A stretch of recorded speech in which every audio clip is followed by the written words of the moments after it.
Hi, my name's Starsky and welcome to From the Studio on Clubbing TV. In this episode we're going to take a look at a really fun little unit from Roland.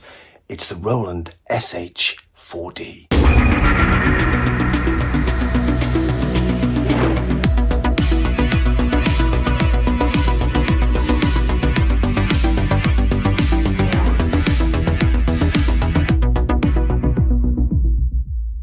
If we look closely at this scene, we can see the most recent offspring from the Roland family, nestled comfortably alongside its elders. The evolution of the technology is so profound, we could even describe them as its ancestors. Here, in their natural habitat, it becomes clear how the concept of a synthesizer has developed over the past 4 decades. The newborn has a completely different form factor, housed as it is in a battery-powered small desktop unit. It hardly takes up any room in the studio and is a truly portable device. Unlike its older siblings that are power-hungry analog beasts with full-sized keyboards and a raging hunger for space on these racks, the latest addition to the family is fully digital and home to 4 synth parts, a rhythm track and onboard effects. And the Roland family DNA from its forefathers is ever present. It has Juno 106 and SH-101 style oscillators, an Alpha Juno style sawtooth. It's got emulations of choruses from the Junos, the JXs and the CE1, as well as tape delays and reverbs from the Integra 7. We've also got classic PCM samples and drum sounds from the vintage 606, 707, 808 and 909. But it doesn't stop there. It's got 9 additional oscillator models and almost 500 drum samples and countless effects, as well as some fun stuff. Don't worry, I'm not going to stay in character for the whole thing, but the history is key to this because it's got a distinctly vintage vibe to the way that you program it. It's got a simple interface with relatively simple synth engines, just like you get on vintage stuff. But what is it? It's a bit like a Groovebox in that we've got a sequencer with 4 tracks of synths and a rhythm part. And like I said in the intro, the drum track has got almost 500 tones, including 909s, 808s, 707s, and 606s.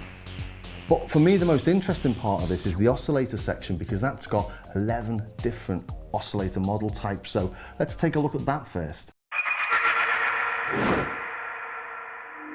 We've got these SH-4d and 3D models that we can make really big Moog style tones from.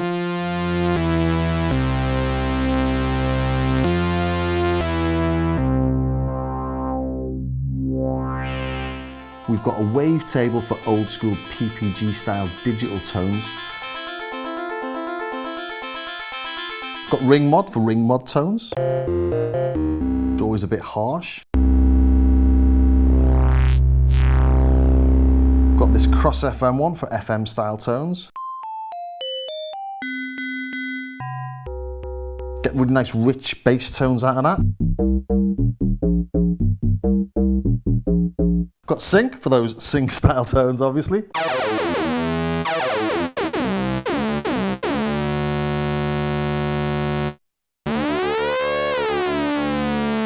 We can have all these in mono or poly. Got this chord mode, gives instant Detroit house.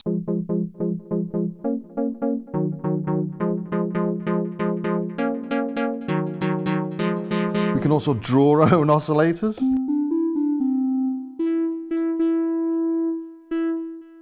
Just wiggle round and it does different things basically.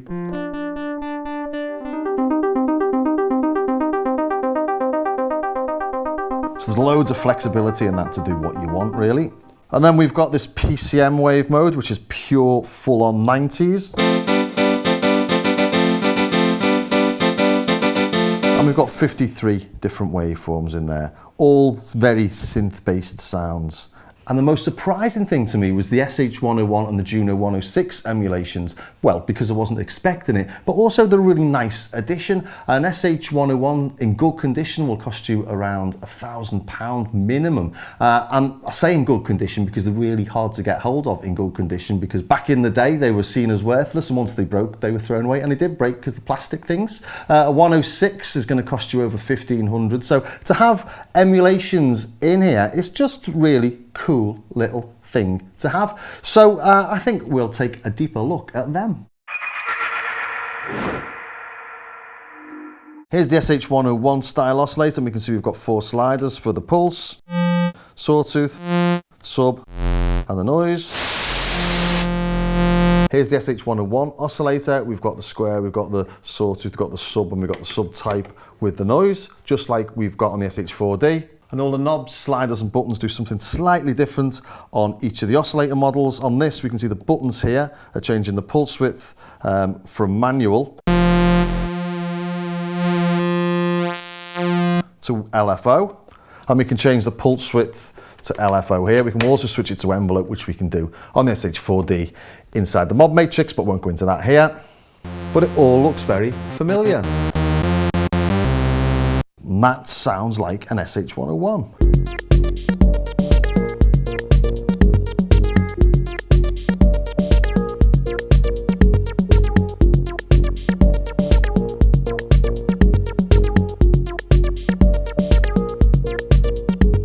Here's the Juno 106 model. We've got the same sliders as we've got on the Juno 106 itself, and these 2 buttons here turn the pulse or the saw on or off. There's no levels on them, just like there isn't on the Juno 106. Got the sub here. Noise. PWM rate, or depth I should say. Then LFO to the oscillator. Here's an original Juno 106. We've got the button for the pulse and the button for the saw, pulse width modulation depth, or we can switch it to manual, the LFO for pitch change, plus the sub and the noise.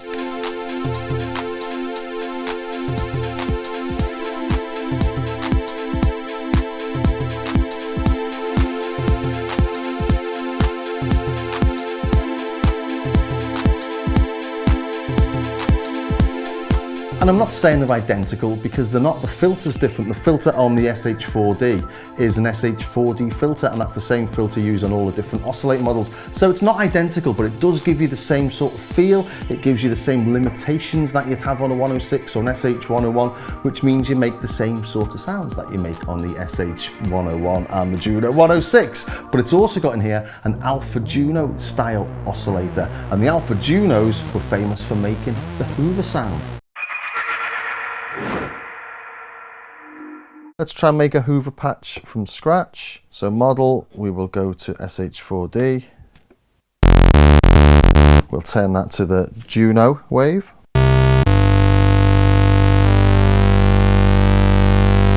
PWM. Let's take the rate sync off. Not bad already.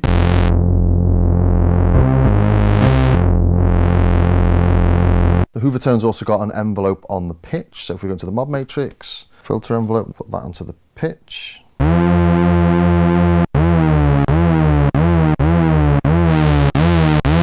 And then you've got the chorus on there, normally on the Juno as well, so we go into the tone. So we want one with a pretty fast chorus.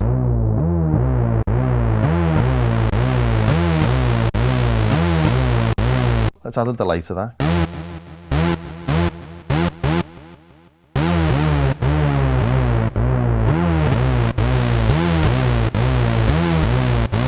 Change this to a pulse. It should still sound like a Juno because it does work on the pulse on the Juno.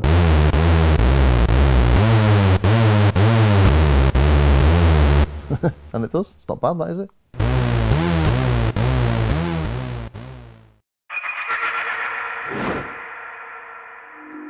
Select the rhythm track, get a 909 kit up, put the kick on the beat. There we go. Easy. Now let's add some hi-hats. They sound good. Press step 1 and start, and then we're step recording. There we go. That'll do. see what it sounds like. Cool, yeah, that's fine. Let's add the ride as well. Step input and fast forward. Let's add a classic snare fill. Fast forward the step input again. That works. Let's add the main chord. We'll use a minor 7, classic Detroit. And let's just tweak that tone. Sounding good. Let's record it.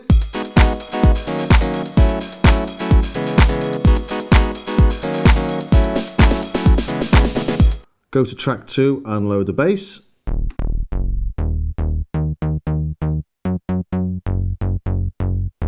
And live record it again.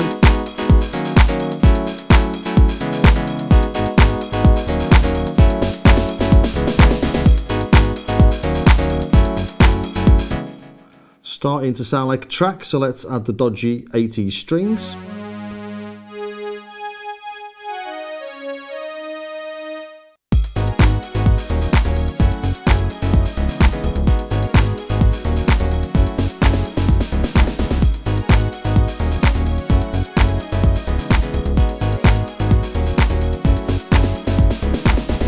Definitely dodgy enough. Now let's add a little synth line just for a bit of interest.